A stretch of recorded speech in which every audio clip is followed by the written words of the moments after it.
ನಮ್ಮನ್ನು ಭಾರ ಅಂದುಕೊಳ್ಳುವ ಸಂಬಂಧಗಳ ಜೊತೆ ಬಲವಂತವಾಗಿ ಬದುಕುವುದಕ್ಕಿಂತ ಅವುಗಳಿಂದ ದೂರವಾಗಿ ಒಂಟಿಯಾಗಿ ಬದುಕುವುದೇ ಒಳ್ಳೆಯದು. ಒಬ್ಬರ ಮೇಲೆ ಬೇಜಾರಾಗಿದ್ದೀವಿ ಅಂದ್ರೆ ಅದು ಅವರ ತಪ್ಪಲ್ಲ, ನಮ್ಮದೇ ತಪ್ಪು. ಯಾಕಂದ್ರೆ ಅಗತ್ಯಕ್ಕಿಂತ ಹೆಚ್ಚಾಗಿ ಅವರ ಮೇಲೆ ಇಟ್ಟಿರುವ ನಂಬಿಕೆ ಮತ್ತು ಭರವಸೆ.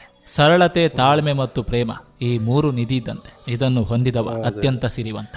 ತುಳಿದು ಬದುಕದೆ ತಿಳಿದು ಬಾಳಿ, ದ್ವೇಷಿಸುವವರನ್ನ ಪ್ರೀತಿಸಿ, ಹಂಗಿಸುವವರನ್ನ ಆಲಂಗಿಸಿ, ಉಪ್ಪುಂಡ ಮನೆಗೆ ದ್ರೋಹವನ್ನ ಬಗೆಯಿರಿ. ಹಿಂಸೆಗೆ ಪ್ರತಿಹಿಂಸೆ ಸಲ್ಲದು. ಶರಣೆಂದವರಿಗೆ ಶರಣು ಶರಣೇನಿ. ಬದುಕಲ್ಲಿ ಬಾಗುವುದ ಕಲಿಯಿರಿ. ಪ್ರಪಂಚಕ್ಕೆ ಒಳ್ಳೆಯವರಾಗದಿದ್ರೂ ಪರವಾಗಿಲ್ಲ, ಆದ್ರೆ ನೀನೇ ಪ್ರಪಂಚ ಎನ್ನುವರಿಗೆ ಒಳ್ಳೆಯವರಾಗಿರಿ ಸಾಕು. ಮನುಷ್ಯರು ಕೂಡ ಸೂರ್ಯಕಾಂತಿ ಹೂವಿದ್ದಾಗೆ, ಯಾವ ಕಡೆ ಲಾಭ ಇರುತ್ತೋ ಆ ಕಡೆ ತಿರುಗುತ್ತಾರೆ. ತಪ್ಪುಗಳನ್ನು ಕ್ಷಮಿಸಬಹುದು, ಆದ್ರೆ ಮೋಸವನ್ನಲ್ಲ. ಎಲ್ರಿಗೂ ನಮಸ್ಕಾರ, ನಾನು ನಿಮ್ಮ AK ಶೆಟ್ಟಿ ನಡೂರು. ನೀವಿನ್ನು ನನ್ನ ಚಾನಲ್ಗೆ ಮೊದಲ ಭೇಟಿ ಕೊಟ್ಟಿದ್ರೆ ದಯವಿಟ್ಟು ಸಬ್ಸ್ಕ್ರೈಬ್ ಮಾಡಿ, ಪಕ್ಕದಲ್ಲಿರುವಂತಹ ಬೆಲ್ ಬಟನ್ ಅನ್ನು ಕ್ಲಿಕ್ ಮಾಡಿ. ಈ ಸಂಚಿಕೆ ನಿಮ್ಗೆ ಇಷ್ಟವಾಗಿದ್ರೆ ದಯವಿಟ್ಟು ಒಂದು ಲೈಕ್ ಮಾಡಿ, ಜೊತೆಗೊಂದು ಕಮೆಂಟ್ ಮಾಡಿ ಅಂತ ಹೇಳ್ತಾ ಮತ್ತೆ ಮುಂದಿನ ಸಂಚಿಕೆಯೊಂದಿಗೆ ಅತಿ ಶೀಘ್ರದಲ್ಲಿ ನಿಮ್ಮನ್ನು ಭೇಟಿ ಆಗ್ತೇನೆ. ಎಲ್ರಿಗೂ ಒಳ್ಳೆಯದಾಗಲಿ.